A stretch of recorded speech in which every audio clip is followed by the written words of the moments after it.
ನಮಸ್ಕಾರ ಫ್ರೆಂಡ್ಸ್. ಇದು ನಮ್ಮ ಕುಂದಾಪುರ ತೋಟ.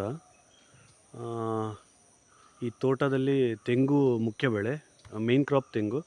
ಅದರ ಮಧ್ಯದಲ್ಲಿ ತೆಂಗಿನ ಕೃಷಿ ಜೊತೆಗೆ ನಾನು ಇಂಟರ್ ಕ್ರಾಪ್ ಆಗಿ ಸ್ವಲ್ಪ ಬಾಳೆ ಹಾಕಿದ್ದೀನಿ, ಅಡಿಕೆ ಇದೆ, ಅಡಿಕೆ ಕೃಷಿ ಮಾಡ್ತಾಯಿದ್ದೀನಿ, ಪೆಪ್ಪರ್ ಇದೆ. ಅದ್ರ ಜೊತೆಗೆ ಒಂದಿಷ್ಟು ಹಣ್ಣಿನ ಗಿಡಗಳು ಕೂಡ ನೆಟ್ಟಿದ್ದೀನಿ. ಸೊ ಅದ್ರ ಮಧ್ಯ ಜಾಯಿಕಾಯಿ ನೋಡ್ಬೋದು, ಜಾಯಿಕಾಯಿ ಕೂಡ ಕೃಷಿ ಮಾಡ್ತಾಯಿದ್ದೀನಿ. ಸೊ ನನ್ನ ಒಂದು ಹವ್ಯಾಸಕ್ಕಾಗಿ ನಾನು ಅದ್ರ ಮಧ್ಯ ಮೀನು ಬೆಳೆ ಮಧ್ಯ ಒಂದಿಷ್ಟು ನೇರಳೆ ಗಿಡ ಮತ್ತು ಕೊಕ್ಕಮ್, ಜಾಯಿಕಾಯಿ, ವಾಟರ್ ಆ್ಯಪಲ್ ಮತ್ತು ಕೊಕ್ಕೋ ಕೂಡ ಬೆಳೆದಿದ್ದೀನಿ. ಹಾಗೆ ದೇವನಹಳ್ಳಿ ಚಕ್ಕೋತ ಗಿಡ ಇದೆ, ಹಲಸು ಮತ್ತು ಮ್ಯಾಂಗೋ ಅದು ಕೂಡ ಹಾಕಿದ್ದೀನಿ. ನಾನು ಹೇಳೋಕೆ ಹೊರಟಿರೋದು ಮುಖ್ಯ ವಿಷಯ ಏನಂದರೆ, ಈ ಒಂದು ಕೃಷಿಯ ಜೊತೆಗೆ ಇನ್ನೊಂದು ಕೃಷಿ ಕೂಡ ನಾನು ಮಾಡ್ತಾಯಿದ್ದೀನಿ ನನ್ನ ತೋಟದಲ್ಲಿ, ಎಡೆ ಕೃಷಿ ಅಂತ ಹೇಳ್ಬೋದು. ಅದು ಯಾವುದಪ್ಪ ಅಂತ ಅಂದರೆ, ಇನ್ನೊಂದು ಕೃಷಿ ಯಾವುದು ಅಂತಂದರೆ ಅದನ್ನು ಜೇನು ಕೃಷಿ ಅಂತ ಹೇಳ್ಬೋದು. ಇದು ಕೂಡ ಒಂದು ಥರದಲ್ಲಿ ಕೃಷಿಯೇ. ನೋಡ್ಬೋದು ನಾನು ಇಟ್ಟಿರುವಂಥ ಜೇನು ಪೆಟ್ಟಿಗೆ.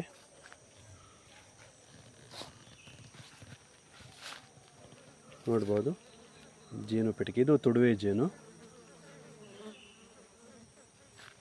ಸೊ ಸುಮಾರಾಗಿ ನಮ್ಮ ತೋಟದಲ್ಲಿ ಒಂದು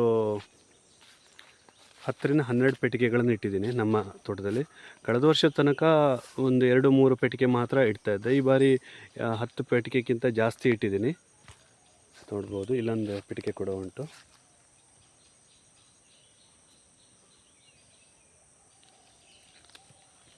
ಸ್ನೇಹಿತರೆ, ಈ ಜೇನು ಪೆಟ್ಟಿಗೆ ಬಗ್ಗೆ ಹೇಳಬೇಕಂದ್ರೆ, ಈ ಜೇನು ಕೃಷಿಯ ಬಗ್ಗೆ ಹೇಳಬೇಕಂದ್ರೆ ತುಂಬ ಏನಂತೀವಿ, ತುಂಬ ಲಾಭಗಳಿವೆ. ಮೇಯ್ನ್ಲಿ ಇದು ಜೇನು ಕೃಷಿ ನಮಗೆ ಪರಾಗಸ್ಪರ್ಶ, ಪಾಲಿನೇಷನಿಗೆ ತುಂಬ ಹೆಲ್ಪ್ ಮಾಡ್ತದೆ. ನಮ್ಮದು ಇದು ತೆಂಗಿನ ತೋಟ ಇರೋದರಿಂದ ಒಂದು ಸುಮಾರಾಗಿ ಒಂದು 30-40% ತೆಂಗಿನ ಇಳುವರಿ ಜಾಸ್ತಿ ಆಗ್ತದೆ, ಖಂಡಿತವಾಗಿ ಜಾಸ್ತಿ ಆಗ್ತದೆ. ಅಡಿಕೆ ಕೂಡ ಅದೇ ಪ್ರಮಾಣದಲ್ಲಿ ಜಾಸ್ತಿ ಆಗ್ತದೆ. ಸೊ ಎರಡನೇ ಲಾಭ ಅಂದರೆ ಜೇನಿನ ತುಪ್ಪಕ್ಕೆ ಎಲ್ಲಿಲ್ಲದ, ಶುದ್ಧ ಜೇನಿನ ತುಪ್ಪಕ್ಕೆ ಎಲ್ಲಿಲ್ಲದ ಬೇಡಿಕೆ ಉಂಟು ಇತ್ತೀಚಿನ ದಿನಗಳಲ್ಲಿ. ಸೊ ನೀವು ಅಬ್ಸರ್ವ್ ಮಾಡಿರ್ಬೋದು, ದೊಡ್ಡ ದೊಡ್ಡ ಸಿಟಿಗಳಲ್ಲಿ, ದೊಡ್ಡ ಶಾಪ್ಗಳಲ್ಲಿ ಟನ್ಗಟ್ಟಲೆ ಜೇನುತುಪ್ಪ ಸಿಗ್ತದೆ. ಅದು ಯಾವುದೂ ಒರಿಜಿನಲ್ ಆಗಿರಲಿಕ್ಕಿಲ್ಲ. ಸೊ ಒರಿಜಿನಲ್ ತುಪ್ಪ, ಶುದ್ಧ ಜೇನುತುಪ್ಪ ನಿಮಗೆ ಸಿಗುವುದು ರೈತರ ತೋಟದಲ್ಲಿ ಮಾತ್ರ, ಕೃಷಿಕರ ತೋಟದಲ್ಲೇ ಹೊರತು ಬೇರೆ ಎಲ್ಲೂ ಸಿಗಲಿಕ್ಕಿಲ್ಲ. ಹಾಗಾಗಿ ನಮ್ಮ ಜೇನುತುಪ್ಪ ನಾನು ಪ್ರತಿ ವರ್ಷ ನನಗೆ ಆರ್ಡರ್ ಇರ್ತದೆ. ಮುಂಚೆನೇ ಬುಕ್ಕಿಂಗ್ ಮಾಡಿ ಹೋಗಿರ್ತಾರೆ, ತುಪ್ಪ ಆಗದ ಸಮಯದಲ್ಲಿ ನನಗೆ ಬೇಕಂತ ಕೇಳಿರ್ತಾರೆ. ಸೊ ಹಾಗಾಗಿ ಅದೊಂದು ಪ್ಲಸ್ ಪಾಯಿಂಟು. ಸೊ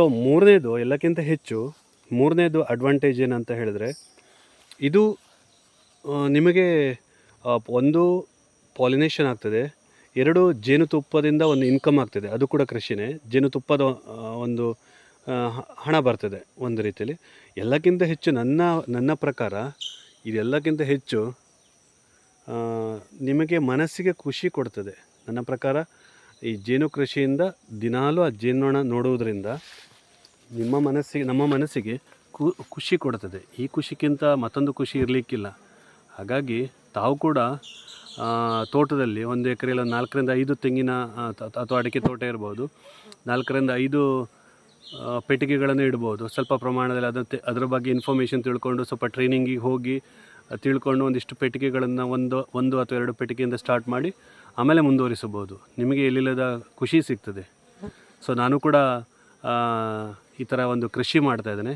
ತಮಗೇನಾದರೂ ಇನ್ಫಾರ್ಮೇಷನ್ ಬೇಕಿದ್ದರೆ ನನ್ನ ಕಾಂಟ್ಯಾಕ್ಟ್ ಮಾಡ್ಬೋದು, ಅಥವಾ ಜೇನು ಪೆಟ್ಟಿಗೆ ಬಗ್ಗೆ ಅಥವಾ ಜೇನು ತುಪ್ಪದ ಬಗ್ಗೆ ಏನಾದರೂ ಇನ್ಫಾರ್ಮೇಷನ್ ಬೇಕಿದ್ದರೆ ನನ್ನನ್ನು ಕಾಂಟ್ಯಾಕ್ಟ್ ಮಾಡಿ. Thank you.